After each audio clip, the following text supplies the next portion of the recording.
Good morning students, welcome to your first class BEd first year से। आज हम आपको पहले इंट्रोडक्शन दे देते हैं कि जो बीएड फर्स्ट ईयर की क्लास में आप लोगों को क्या है।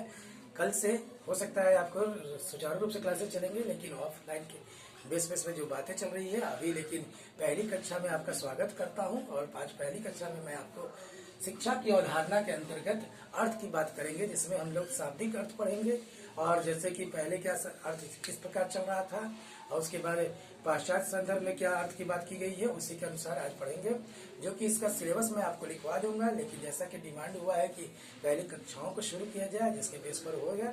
मैं रणवीर शर्मा आपका फर्स्ट ईयर का प्रथम क्लास ले रहा हूँ, फर्स्ट पेपर का पेपर, जिसके बेस पे आपको पढ़ना है। आज की कक्षा में आप लोग पढ़ेंगे शिक्षा की अवधारणा, उसके अंतर्गत हम लोग अर्थ की बात करेंगे। जैसा कि आप जानते हैं कि परम शक्ति ने 3 शक्तियों से हम लोग को बनाया है, जिसमें पहला जो होता है, हम लोग क्या है, कोई भी शिक्षा का अर्थ लेने से पहले हम जानना चाहते हैं कि हम जैविक कैसे हैं, अजैविक कैसे हैं और राजनीतिक हम पर क्या असर पड़ता है। शाब्दिक जो भी होता है वहाँ जो इसके अंतर्गत हम लोग मानते हैं कि शिक्षा एक संस्कृत शब्द का मूल अर्थ है, जिसका शाब्दिक अर्थ जिसका मतलब होता है ज्ञान अर्जन करना, ज्ञान अर्जन करना। जिस प्रकार शिक्षा ज्ञान अर्जन को एक सतत प्रक्रिया मानी गई है, सतत प्रक्रिया के अंतर्गत हम जैसा रखते हैं कि ये ऐसी चीज है जीवन पर्यंत चलने वाली शिक्षा होती है, जिसके अंतर्गत हम लोग मानते हैं कि शिक्षा वैसी होनी चाहिए जिसके लिए कारण हम एक नवीन अभिनव अनुभव को रख सकते हैं, अनुभव के अनुसार अपने जीवन को में व्यवहार में परिवर्तन कर सकते हैं, जिसके अनुसार हम जितने भी अनुभव होते हैं उसको विस्तृत रूप से चलाते हुए हम इसका नित्य क्रियाओं में इस्तेमाल करते हैं। और इस कारण इसको जो भी हमारे घरेलू यहाँ तक कि हमारे जीवन के जितने भी अनुभव होता है उसको ज्ञान के अनुसार प्राप्त करते हैं और उसको प्रक्रिया के रूप में इस्तेमाल करके हम व्यक्ति अपने जन्म से मृत्यु तक यानी जीवन पर्यंत चलने वाला जो भी कार्य होता है वो शिक्षा के द्वारा प्राप्त किया गया अनुभव होता है, जिसके कारण जीवन से मृत्यु तक आदमी कुछ न कुछ सीखता है। जिसके अनुसार आज देखते हैं कि अगर आदमी को मरते समय अगर कुछ समय मिल जाए तो वो भी सोचता है कि आगे क्या होगा, इसके बारे में अच्छा अनुभव होता तो ज्यादा अच्छा होता। उसी समय मरने के समय भी वो शिक्षित होता है लोगों से। शिक्षित किस प्रकार होता है, कुछ लोग उसके पास अच्छे लोग आते हैं जो उसके मरने के समय उसके हाल चाल लेते हैं, एक तरह से सिंपैथी व्यक्त करते हैं। तो उस समय भी लगता है कि ये जिससे मैं कटु वचन से बात कर रहा था वो व्यक्ति आज मेरे पास आ रहे हैं, कहीं ना कहीं मुझमें कोई ना कोई गलती रह गई, जिसके अगर पछतावा होता, अगर काश मेरे पास कुछ समय होता तो कुछ ऐसा करता कि इसको मैं सुधार सकता था। लेकिन समय निकल जाता है तो वो भी अनुभव एक तरह से करता है। इसके अनुसार शिक्षा का व्यापक अर्थ मानते हैं, जो कि जीवन से लेके जन्म से लेके मृत्यु तक कुछ न कुछ चीजों को अनुभव कराता है, इसलिए इसे हम लोग व्यापक अर्थ की तरफ से। दूसरा होता है, विभिन्न विद्वानों ने अलग अलग अर्थ को व्यक्त किया है, जिसमें से हम लोग मानते हैं महात्मा गांधी ने शिक्षा से मेरा अभिप्राय यह है कि बालक और मनुष्य के शरीर में मन और आत्मा में निहित सर्वोत्तम शक्तियां होती है। वो कहते हैं कि गांधी जी कहते थे, महात्मा गांधी जी की, जो शिक्षा के द्वारा बालक अपन मनुष्य बनने तक, बालक मतलब अच्छा मनुष्य बनने तक अपने मन, शरीर और आत्मा में निहित सर्वोत्तम शक्तियों का उद्भव कर पाता है, यानी उसको बना लेता है, निर्माण कर पाता है। उस तरह से दूसरे जो हम लोग मानते हैं, जिन्हें हम लोग कहते हैं गुरुदेव रविन्द्रनाथ टैगोर, जो भारतीय कवि भी माने जाते हैं, उनका कहना था कि शिक्षा का आशय वो है कि मस्तिष्क में इस प्रकार योग बनाना कि वह चिंतन कर सके। चिंतन मतलब वो अच्छा बुरा को पहचान सके। अच्छा बुरा को अगर व्यक्ति पहचान लेगा तो उसे मालूम हो जाएगा कि मुझे करना क्या है। तो शिक्षा को वो ऐसा मानते हैं कि शिक्षा एक ऐसी योग शक्ति है जिसके द्वारा व्यक्ति चिंतन करके सत्य को पहचान सके, इसके साथ ही वो एक रूप हो सके, यानी सभी को जोड़ सके और अधिकतम उसका उपयोग कर सकते हैं या अभिव्यक्त कर सकते हैं, जीवन में उसको जीवन के चराचर में चला सकता है। तीसरे जो हम लोग मानते हैं, एक और गुरुदेव थे जिसमें क्या नाम है, अरविंद घोष।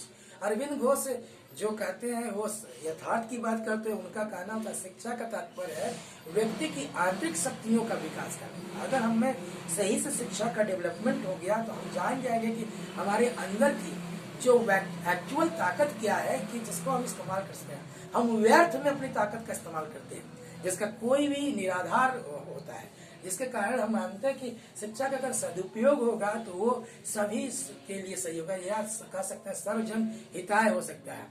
अगले होते हैं स्वामी विवेकानंद, जिसे हम लोग कहते हैं कि युग पुरुष के रूप में नाम लेते हैं, जिसे कहते हैं कि वो युवा वर्ग के सबसे ज्यादा प्रचलित व्यक्तियों में आते हैं। उनका कहना था मनुष्य में नितिन संपूर्ण पूर्णता को प्राप्त करने के लिए, उद्भव को प्राप्त करने, मनुष्य के अंदर जो भी भीतर ज्ञान है उसको बाहर निकालने के लिए ज्ञान ही एक ऐसी ताकत है जो उसके अंदर के निहित शक्तियों को बाहर निकाल सकता है।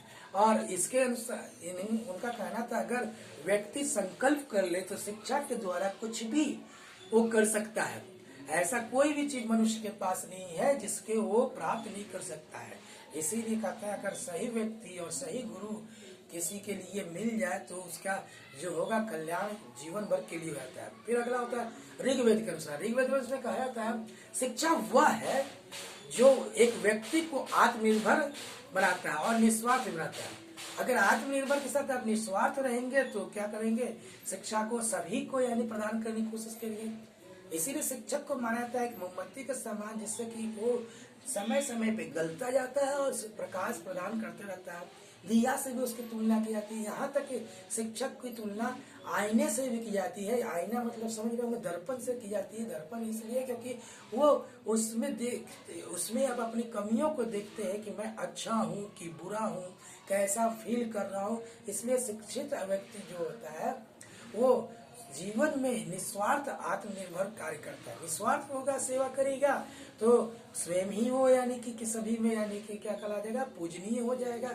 फिर यजुर्वेद के अनुसार शिक्षा एक ऐसी प्रक्रिया है जिसमें अमृत को प्राप्ति की बात होती है। अमृत मतलब क्या होगा, वो आदमी अमर हो जाएगा, अपने कार्यों के द्वारा अमर हो जाएगा। ऐसा नहीं है कि वो किसी यानी कि जीव अमर हो गया, लेकिन उसके जो कार्य हैं ऐसे उसको प्रसिद्ध कर देंगे जैसे कि वो अमर के समान हो जाएगा। अमर मतलब उसकी नाम जो रहेगी, पहचान जो रहेगी, वो दुनिया के बीच में चराचर में हमेशा विद्यमान रह जाएगी, कह सकते हैं। उसी के साथ और कई जगह ऐसा कहा जाता है कि वो आदमी ऐसा था या ऐसा बात करने के लिए क्या है, आपको जीवन में कुछ ऐसा करना पड़ेगा कि आपकी नाम हमेशा लिया। इसलिए इसमें माना था शिक्षा वह प्रक्रिया है जो जिससे व्यक्ति अमृत को प्राप्त होता है, यानी ज्ञान ऐसा हो जाता है, ज्ञान रहता है कि वो अमर के समान रहता है। और कई सारी किताबों में उपनिषद में लिखा गया है कि शिक्षा के ही वो साधन है जिसके द्वारा आदमी अपने को मुक्ति प्राप्त कर सकता है। मुक्ति का मतलब क्या है, इस जीवन में जितने भी झंझट है यानी बुराइयां हैं, बुराइयों को वो आकलन करता है कि कौन अच्छा है कौन बुरा है, और जो सही होता है उसी को ग्रहण करता है।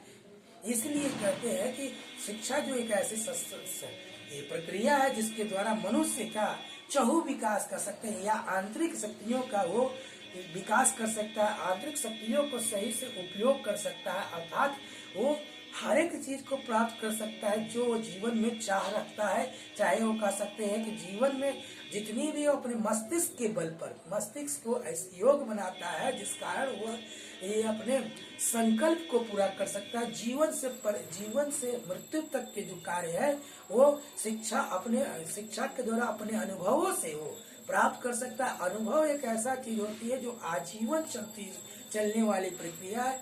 मृत्यु अनेक वस्तुओं की हो सकती है, व्यक्तियों की हो सकती है, संस्थाओं की हो सकती है, विचारों की हो सकती है, लेकिन अगर सही विचार है तो उस विचारों का अंत कभी नहीं हो सकता। विचार हमेशा चराचर में जीवन भर चलता रहता है। इसलिए शिक्षा में माना जाता है शिक्षा एक ऐसी प्रक्रिया है जिसके द्वारा मनुष्य जीवन पर्यंत कुछ न कुछ अपने अनुभव को सीखता है।